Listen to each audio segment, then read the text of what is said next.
அன்பர்களுக்கு வணக்கம். முதல் கண் நான் உங்களுக்கு எல்லாருக்கும் என் நன்றியை தெரிவிச்சுக்கிறேன். என்னுடைய வீடியோஸ் பார்த்து லைக் பண்ணுறவங்களுக்கும் கமெண்ட் பண்ணுறவங்களும் சப்ஸ்கிரைப் பண்ணுறீங்க, ஷேர் பண்ணுறீங்க. அதுக்கு ரொம்ப ரொம்ப ரொம்ப நன்றி.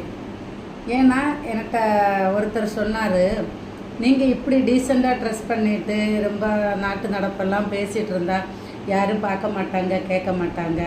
இப்போ எவ்வளவோ மாதிரியான வீடியோஸ் எல்லாம் வருது, அதைத்தான் எல்லோரும் பார்ப்பாங்கன்னு.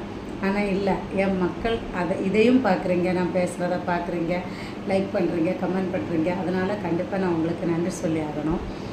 அப்புறம் இன்றைக்கி நான் பேசுகிற விஷயம், கடன் வாங்கி யாரும் யாரையும் ஏமாற்றாதீர்கள். எனக்கு தெரிஞ்ச ஒருத்தர் தற்கொலை பண்ணிக்கிட்டார். என்னன்னா, பிஸ்னஸுக்குன்னு சொல்லி அவர்கிட்ட ஒருத்தர் நிறையா பணம் வாங்கியிருக்காங்க. இவரும் நிறைய கடன் வாங்கி அப்படி இப்படின்னு இருந்த காசு அவ்வளோத்தையும் கொடுத்துட்டாரு. அவர் பக்காவாக பிளான் பண்ணி ஏமாற்றிட்டார். ஆனால் இந்த மாதிரி பண்ணுறது கொஞ்சம் கூட உங்களுக்கு அசிங்கமாக இருக்காதா? மனசாட்சின்னு ஒன்று இல்லை, மனுஷனுக்கு இருக்கணும். மனசாட்சி இருந்தால் தான் மனிதன்.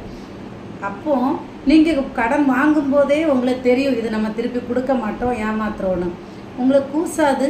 அந்த காசில் நீங்கள் உங்கள் பொண்டாட்டி பிள்ளைங்களுக்கு சாப்பாடு கொடுக்க, இல்லை உங்கள் கணவன்மார்களுக்கு உங்களுக்கு குடும்பத்துக்கு செலவு பண்ண உங்களுக்கு அசிங்கமாக இருக்காது? எப்படி உங்களால் முடியுது இப்படி ஒருத்தரை போய் பக்காவாக பிளான் பண்ணி ஏமாற்றி வாங்கின காசு கொடுக்காமல் இருக்க முடியுது? இது உங்களுக்கு தப்பாக தெரியல? இன்றைக்கி நீங்கள் அவரை ஏமாற்றிடலாம், அவங்களும் இறந்து போயிடலாம். ஆனால் நாளைக்கு உங்கள் வாரிசுகள், உங்கள் குழந்தைங்க, அவங்க குழந்தைங்கன்னு நீங்கள் நல்லா இருக்க முடியும்னு நினைக்கிறீங்களா? தயவு செய்து உங்களால் கொடுக்க முடியாதுன்னா காசு வாங்காதீங்க. வாங்கிறதுக்கு முன்னாடி கொஞ்சம் யோசிங்க, நம்மளால் இதை கொடுக்க முடியுமா? நமக்கு இது கொடுக்க முடிஞ்சால் மட்டும் வாங்குங்க. வாங்கினா கண்டிப்பாக நீங்கள் கொடுங்க. சும்மா சோம்பேறியாக உழைக்காமல் இருந்து கடனை வாங்கிட்டு ஒரு குடும்பத்தை ஏமாற்றிடலாம், இல்லை பல பேரை ஏமாற்றிடலாம், நம்ம நல்லா இருக்கோம், ஏமாற்றிட்டு ஜெயிச்சிட்டோன்னு மட்டும் நினைக்காதீங்க.